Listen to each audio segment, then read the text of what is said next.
सांझ ढले परिंदे भी घर लौट आते हैं, आसमां पर उड़ा जा सकता है, बसा नहीं जा सकता। दोस्तों, जीवन के अंदर बहुत ही उतार चढ़ाव आते हैं और उतार चढ़ाव इतने आते हैं, बहुत सारे लोग कामयाब हो जाते हैं, लेकिन कामयाबी को संभालना भी एक बहुत बड़ी कला होती है। हर इंसान कामयाबी को संभाल भी नहीं पाता है। आज की कहानी भी कुछ इसी तरह की है। यहाँ पर आज हम चर्चा करेंगे महमूद के पिता मुमताज़ अली। महमूद जो कॉमेडियन हुए हैं, महान कॉमेडियन हुए थे, और उनके पिता मुमताज़ अली, इनका बड़ा ही दर्दनाक अंत हुआ था। दोस्तों, जब आप जानोगे तो आप भी चौंक जाओगे कि जीवन में इतने उतार चढ़ाव आए थे। पहले बहुत अमीरी देखी, उससे पहले बहुत गरीबी थी, फिर अमीरी देखी और उसके बाद फिर बहुत ज़्यादा गरीबी देखी। यानी कि 3 बार जीवन ऊपर नीचे आया था और फिर अंत समय बड़ा ही दर्द में गुजरा था। आखिर क्या हुआ था, यहाँ पर इनके साथ पूरी जानकारी यहाँ पर लेने वाले हैं। वीडियो को अंत तक जरूर देखिएगा।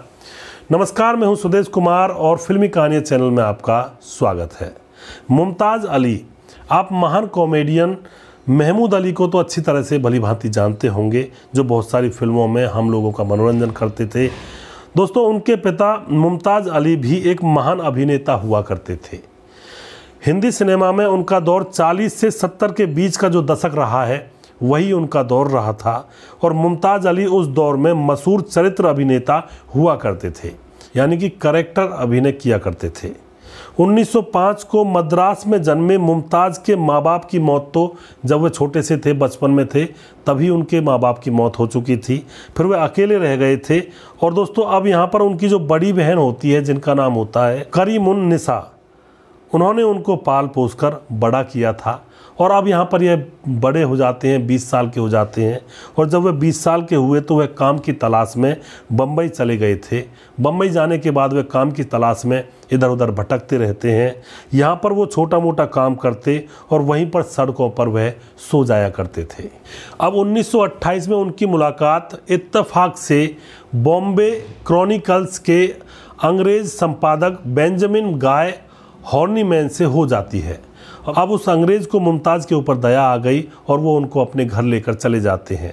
वहीं पर अब मुमताज़ काम करते हैं और वहीं पर भरपेट उनको खाना भी मिलता है। बेंजामिन ही मुमताज़ को खाना पीना खिलाते और पैसे भी दिया करते थे। जैसे थोड़ा बहुत वह काम करते थे तो पैसे भी दे दिया करते थे। जब बेंजामिन को पता चला कि मुमताज़ को अभिनय का शौक़ है, तो उन्होंने मुमताज़ के लिए एक नाटक कंपनी खुलवा दी। दोस्तों, नाटक कंपनी का नाम था मुमताज़ अली थिएट्रिकल कंपनी। मुमताज़ अली ने अपने नाम से यहाँ पर खुल जाती है।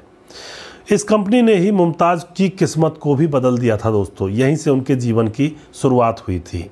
वो फर्श से सीधा अर्श पर पहुंच गए थे, जबकि फर्श से सीधा अर्श पर पहुंचना बहुत मुश्किल काम होता है। लेकिन उस दौर में मुमताज़ अली को उस अंग्रेज़ का इतना बड़ा सहारा मिल गया। उन्होंने कंपनी खुलवाकर जो इनको दे दी थी और मुमताज़ ने अपनी कलाकारी के बलबूते पर इस कंपनी को अच्छी तरह से संभाल लिया था और एकदम से यह अमीर बनते हुए चले गए थे। दोस्तों, वो फर्श से सीधा अर्श पर पहुंच जाते हैं। वो अपनी ही कंपनी में अभिनय करते और पूरे भारत में जाकर के वह शो किया करते थे लोगों के बीच में। अब उनके ऊपर पैसों की तो उनके ऊपर बारिश होने लगती है, बारिश होना शुरू हो जाती है। और इसी बीच 1933 को बेंजामिन के दोस्त director Himanshu Rai Bombay talkies studio की स्थापना कर रहे थे। दोस्तों, यहाँ पर 1933 में बेंजामिन के दोस्त director Himanshu Rai Bombay talkies studio की स्थापना जैसी कर रहे थे, तो यहाँ पर दोस्तों बेंजामिन ने मुमताज़ को भी इस स्टूडियो का हिस्सा बना दिया था। अब यहाँ पर जो मुमताज़ हैं वह उस स्टूडियो का हिस्सा बन चुके थे, और जो कि बॉम्बे टॉकीज़ बहुत बड़ा स्टूडियो था। मुमताज़ बॉम्बे टॉकीज़ की पहली फिल्म से ही स्टूडियो का हिस्सा बन गए थे। 1935 में एक फिल्म आती है जिसका नाम था जवानी की हवा। उसमें वो प्रोडक्शन टीम में रखे गए थे। मुमताज़ को प्रोडक्शन टीम में रखा गया था। 1936 में फिर एक फिल्म आती है जिसका नाम होता है अछूत कन्या। उसमें पहली बार उनको फिल्मी पर्दे पर अपना अभिनय दिखाने का मौका भी मिला था, यानी कि यहाँ पर उन्होंने रोल किया था। इसके बाद तो मुमताज़ कई फिल्मों में काम करके मशहूर हो चुके थे। और अब 1942 में एक झूला नाम की फिल्म आती है। उसमें एक गीत आया था, मैं तो दिल्ली से दुल्हन लाया रे। दोस्तों यह गीत इतना मशहूर हुआ था कि हर शादी में यह गीत बजा करता था। जैसे कि अभी कुछ सालों पहले 10-20 साल पहले एक गीत बहुत ज़्यादा मशहूर हुआ था जो हर शादी में बजा करता था, जिसका नाम था आज मेरे यार की शादी है। तो इसी तरह से यह गीत भी उस ज़माने में बहुत ज़्यादा मशहूर हुआ था और हर शादी ब्याह में यह गीत बजा करता था। इसमें मुमताज़ थे। अब यहाँ पर चर्चा करते हैं मुमताज़ की कुछ जानी मानी फिल्मों के बारे में।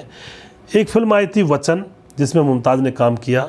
दिल दे के देखो, प्रतिमा, शहनाई, कुंवारा बाप जैसी न जाने कितनी ही फिल्मों में मुमताज़ ने बेहतर अदाकारी निभाई थी। दोस्तों अब यहाँ पर चर्चा करते हैं उनके दर्दनाक अंत के बारे में। वैसे तो इन्होंने अपने जीवन में बहुत ज़्यादा शोहरत यहाँ पर प्राप्त कर ली थी, बहुत सारे पैसे भी ये कमाने लगे थे। कहीं तो माँ बाप का सहारा भी नहीं था और कहाँ अब यह बहुत सारे पैसे कमाने लगे थे और यह फेमस चेहरा इंडिया का बन चुके थे उस दौर में। अब यहाँ पर इनके अंत के बारे में प्रकाश डाल लेते हैं कि इनका दर्दनाक अंत आखिर किस तरह से हुआ था। दोस्तों शादी इनकी 1929 में लतीफ़ुन निसा नाम की लड़की से हुई थी और महमूद को मिलाकर कुल इनके 5 बेटे और 3 बेटियां थी, यानी कि टोटल 8 बच्चे इनके थे। मुमताज़ की कमाई बहुत होती थी तो पूरा घर शान शौकत से चलता था। उस समय इनके ऊपर पैसों की तो बारिश ही हुआ करती थी। एक बार बचपन में महमूद को एक महंगी साइकिल पसंद आ गई थी, तो दोस्तों अगले ही दिन मुमताज़ ने वो साइकिल खरीद ली अपने बेटे महमूद के लिए और अपने बेटे को जन्मदिन में गिफ्ट दी थी। मगर बेहिसाब दौलत को मुमताज़ संभाल ना सके और दोस्तों शराब की बुरी लत लगा बैठे थे। मैंने कहा था कि दौलत कमाना मतलब कामयाब होना ठीक है, कामयाब हो जाते हैं, लेकिन कामयाबी को संभालना हर इंसान के बस की बात नहीं है। अब यहाँ पर एक कामयाब तो हो गए थे, लेकिन कामयाबी के साथ साथ शराब की बुरी लत लगा चुके थे। इधर काम मिलना थोड़ा कम हो गया था तो मुमताज़ दिन रात शराब में डूबे रहते और यह सोचा करते कि इनको काम अब कम आखिर क्यों मिलता है। घर वाले टोकते तो जवाब होता कि जब सब ठीक हो जाएगा तो मैं शराब को छोड़ दूंगा। घर वाले कहते कि शराब मत पिया करो, तो यह जवाब वो दिया करते थे। मगर हुआ उल्टा ही, शराब की लत इतनी लग गई कि अब वो सेट पर भी शराब के नशे में जाने लगे थे, यानी कि शूटिंग जहाँ पर चल रही होती है शराब पीकर ही पहुँच जाया करते थे दोस्तों। इसी वजह से डायरेक्टरों ने उनको अब काम देना बिल्कुल बंद कर दिया और एक समय तो ऐसा आया कि पूरा घर तबाह हो गया था। घर के अंदर खाने को भी राशन नहीं बचा और ना ही कोई सामान था और बिल्कुल ही कंगाली ने इनको घेर लिया था। और यहाँ पर इनके बड़े बेटे महमूद को सड़कों पर अंडे बेचने पड़े थे ताकि घर का चूल्हा जल सके। इतनी गरीबी और कंगाली इनको आ गई थी। और दोस्तों शराब नहीं मिलती तो मुमताज़ अली बौखला जाया करते थे शराब के लिए, यानी कि तड़प मचा करती थी। और यहाँ तक कि ऐसा भी हुआ, मुमताज़ ने शराब के लिए वो साइकिल तक बेच डाली जिससे उन्होंने महमूद को जन्मदिन पर गिफ्ट दिया था, जो महमूद को पसंद आई थी बचपन में। बहुत शराब की वजह से अब ज़्यादातर बीमार रहने लगते हैं और बीमारी की वजह से उनका जब चेकअप करवाया जाता है तो उनका लीवर ख़राब मिलता है। और दोस्तों लीवर ख़राब होने की वजह से 1974 में सिर्फ 69 के जब वह हुए थे, 69 उनकी उम्र हुई थी, 69 साल की उम्र में ही वे इस दुनिया को छोड़कर चल बसते हैं, यानी कि मर जाते हैं। तो यहाँ पर दोस्तों तभी कहा जाता है, वो मैंने पहले भी कहा था कि कामयाबी हासिल करना एक अलग बात होता है, लेकिन कामयाबी को संभाले रखना यह एक और भी ज़्यादा बड़ी बात होती है। तभी मैंने वो कहावत कही थी कि सांझ ढले परिंदे भी घर लौट आते हैं। आसमां पर उड़ा जा सकता है, बसा नहीं जा सकता। कामयाब इंसान होना चाहता है, कामयाबी मिल भी जाती है, लेकिन कामयाब बने रहना बहुत मुश्किल काम होता है। और जीवन के अंदर न जाने कितने उतार चढ़ाव आते हैं और जब जीवन की शाम होती है तो लोग परिंदों की तरह, जैसे परिंदे वापस लौट आते हैं सांझ ढलते ही, इसी तरह से इंसान भी वापस लौट आता है अपना जो भी जीवन के अंदर उन्होंने कमाया था उसको छोड़ करके। तो यहाँ पर दोस्तों जीवन के अंदर कामयाबियाँ मिलती हैं और कामयाबियों को संभालना भी हमें आना चाहिए।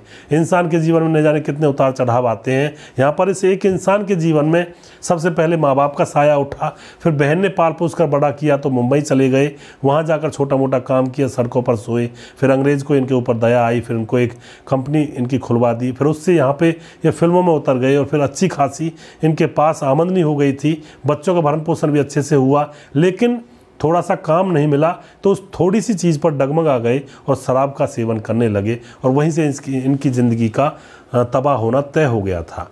उसके बाद ये सोचते रहे कि जीवन में जब सब कुछ सही हो जाएगा तो मैं शराब को छोड़ दूंगा, लेकिन जीवन में सब कुछ सही ऐसे ही नहीं होता है दोस्तों, वो तो करना पड़ता है।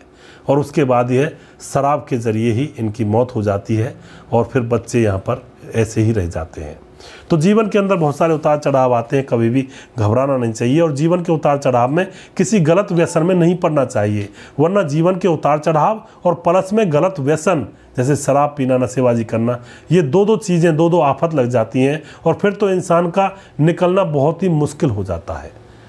तो कभी भी जीवन में ऐसा कृत्य ना करें कि जीवन में थोड़ा सा उतार चढ़ाव आया, गलत चीज़ों का सहारा नहीं लगे। दोस्तों, अगर आपको हमारे वीडियोज़ अच्छे लगते हैं तो इनको शेयर ज़रूर कर दिया करें और मुमताज़ अली की आपको कौन सी फिल्म अच्छी लगती थी वह भी आप कमेंट बॉक्स में लिखें और हमारा यह प्रोग्राम आपको कैसा लगता है इसके बारे में भी आप कमेंट बॉक्स में ज़रूर लिखें, जिससे कि हमें थोड़ा सा और उत्साह मिले और ऐसे और भी बहुत सारे प्रोग्राम्स पुराने कलाकारों के निकाल कर आपके समक्ष लेकर आ सकें, जिनको लोग भूल चुके हैं उनके बारे में थोड़ी सी चर्चा कर सकें। अगला प्रोग्राम मैं जल्दी फिर से लेकर आऊँगा, तब तक आप खुश रहें। जय हिंद, जय भारत।